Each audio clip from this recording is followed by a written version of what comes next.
was 16, the river behind my grandmother's house started to shrink.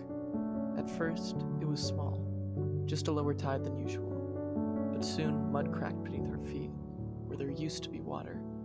My grandma said the river was tired. That year, a company we'd never heard of showed up, with machines and paper. They said they had permits to drill under the hills north of the river, a new energy project, economic progress. But all I saw were drills, fences, and men with hard hats and harder eyes. They were cutting into the land where we prayed, where my great-grandfather's ashes were scattered. That was when we decided to act. There weren't many of us, just a few kids from high school, my cousin Lita, and an old truck with a busted speaker. But we had phones, stories, and a fire. We called ourselves the River Keepers, and we weren't just fighting for land. We were fighting for the right to exist as we were. That's what our ethnic studies teacher had told us.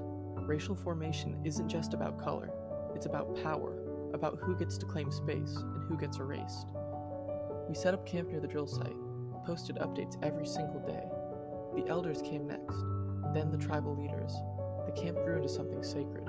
Kitchens, art, ceremony, protest, a whole world built on defiance. That's where I met Maria, who said, "This isn't just about the river. It's about refusing the settler logic that tells us this land is theirs to take." I didn't fully understand then, but I do now.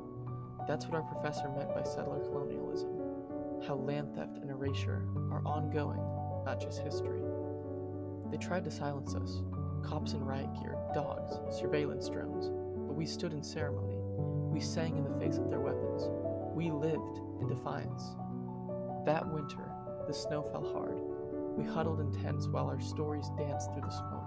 We braided each other's hair and shared soup out of one bowl. We learned what Angela Davis called abolitionist organizing, building something different while fighting what is. The camp was cleared that February, but we weren't broken. The River Keepers disbanded and scattered like seeds. Lita studies law now. Maria teaches youth poetry, and I tell this story. But this story isn't just mine. It's a piece of the long resistance. The Pachucas with their bold lips and suits. The youth at Standing Rock. The black feminist who taught us to see interlocking oppressions. The aunties who fed us at the camp. We carry their disobedience, their courage, and their joy. Keep our culture alive, keep it going. Don't forget where we come from. Remember what our ancestors fought for and what we are still fighting for even today. Now there's not that many things we have, and water is the only thing we can call our own and fight for. I think this place will be like a symbol of resilience and resistance and power.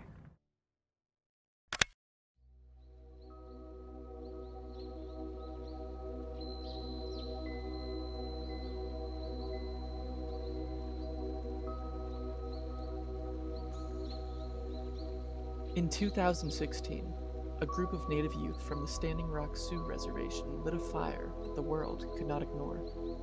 They ran over 2,000 miles from North Dakota to Washington, D.C., carrying a single message: Mini Wachoni, water is life. It wasn't just a protest against the Dakota Access Pipeline. It was a revival, a youth-led resistance that sparked a global movement. I remember the first time I read Saul Elbein's article, the youth group that launched a movement at Standing Rock. What struck me wasn't just the scale of the resistance, it was who was leading it. Young people, some as young as 13. They weren't just reacting to injustice, they were reclaiming their voice, their heritage, and their future.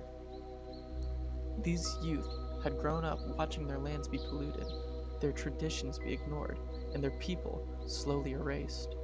And still, they stood, they ran, heads up high, over plains, across states, their feet pounding the earth like a quake of change. We're running for our lives, our water, our future. This isn't just about a pipeline.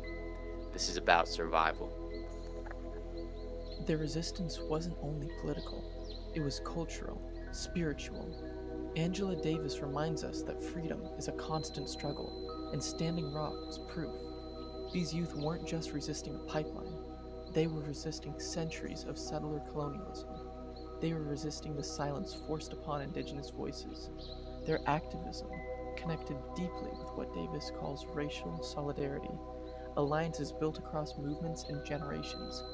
Native Americans, environmentalists, and civil rights groups all stood in support during the Standing Rock movement. From the plains of North Dakota to the streets of New York, the call for justice echoed.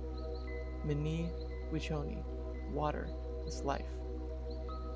As I reflect on their bravery, I ask myself, what does youth activism look like in my own life? Have I ever raised my voice like they did? Have I stood for something bigger than myself?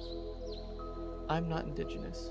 I don't live near a pipeline, but I know what it feels like to be young and powerless, to feel the world is crumbling, and that the adults in charge aren't listening or planning for a future that I want to live in. What Standing Rock showed me is that youth activism isn't just possible, it's powerful, and it's necessary.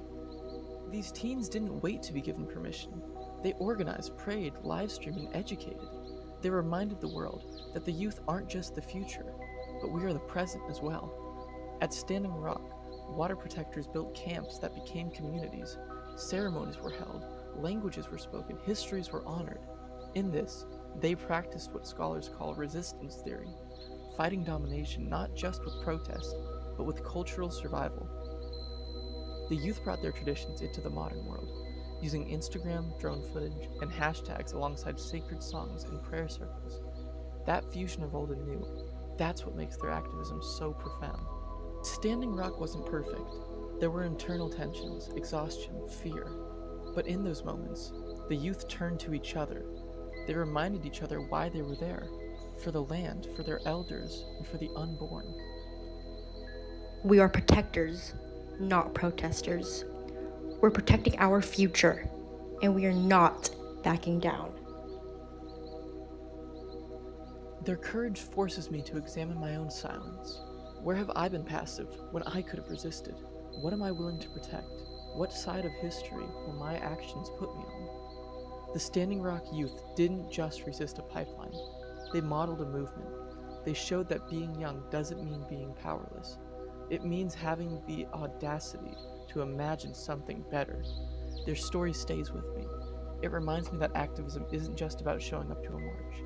It's about showing up for your people, your culture, and your planet every single day.